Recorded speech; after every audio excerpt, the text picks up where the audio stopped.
that, and yeah, I'll put the green, but I like it like that. You know, I think it's looks pretty nice. Just yeah, it's simple. It's a clean dish, and it's a unique flavor. Very flavor. Imagine if you're on the front of the ocean and just sea breeze, and if you have that with a nice white vermentino, nice herb, you know, perfect summer dish to have. Then we have the mussels in a bag. All right, that's gonna reduce a little bit, but that way you can just put it in a plate and take it to your table like that. So what's happening in there is all the essence, all the mussel essence is just cooking. You know, it's getting more flavor and more flavor. It makes total sense. You can put a piece of fish in there, some clams, a little bit of saffron, and it has the juice right there. You see? Yeah. On the bottom? That's a pure essence. Like that, you know?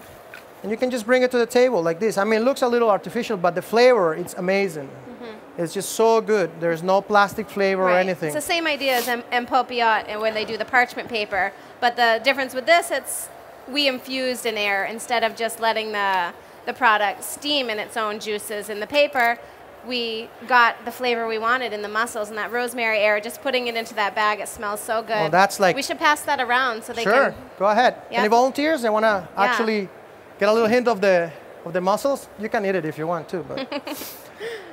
But that's basically another easy way of cooking.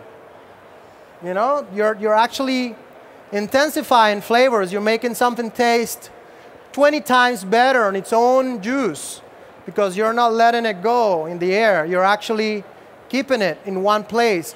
And you might not get the rosemary essence, but when you eat the mussel, it has it. Yeah, it absorbs so that flavor. That's the thing. So, good. Well, I think we did more than we also have some guava nollies. Oh, yes. They're cannolis, but with guava, so we call it guava nollies. It's part of the creative process of making this restaurant very special, using Latin or Peruvian influence into Italian cuisine, and just be creative. You know, you can really create $1 million menu if you use something that you're comfortable with and it's new. People like the word new and creative. So we have I was going to say, for the guava nollies, we make a guava marmalade, mix it with the ricotta, some Galliano liqueur, and what I felt would taste really great with the guava is to make a pistachio brittle. And what we do is crush it up and put it on the ends of the cannoli, and with the acidity with the ricotta, it's delicious. So you guys are going to have a treat today if you'd like to try our new dish. There you go. All right. And if you have any questions about, I mean, remember, this is not something that we do on a daily basis in a restaurant.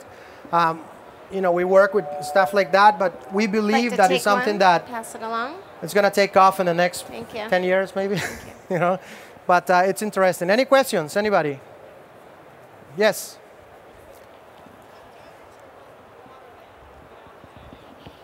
Cold, room temperature. That's it. It's cold water. The alginate the alginate, actually, you mix it on the juice, right here, room temperature. There's two baths here. One is with the calcic, which is another. I'm going to show you the chirulita. They come. This Ferran Adrià, you know, he's got 14 different types of emulsionantes, texturizers, etc. And you know, I have like boxes like this in my office. This says don't touch. But for example, this is alginate, algin, right? This one is the lysite to make that foam. This is the citras, which we didn't use today, but citras is to try to get that pH, or if you want to make a espherification of purees, you can use this. And this is the calcic, which is a powder. So basically what's going to happen is that the alginate, as it touches, whatever has the alginate, as it touches the calcium bath, it's going to create the sphere into that. I mean, that will continue reacting. If you don't serve it in the next hour or something like that, you're going to get a piece of jellified. But if you serve it right away, pop, pop, pop, pop, it's going to pop in your mouth. You can make we did the other day, a calabaza squash soup. Mix the alginate with the soup, and then we put it in a warm bain-de-marie, and we got like egg yolk sizes, spheres like that. We put it on a Chinese wonton spoon, some crispy amaretto cookies and crispy sage. You just put it in your mouth, and that's it.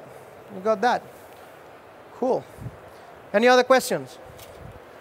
All right. So if you have any questions, you need recipes, etc., you can visit us on the web at tarantarris.com, or you can just go to the restaurant. What better than that? All right. Thank you. All right. Yeah.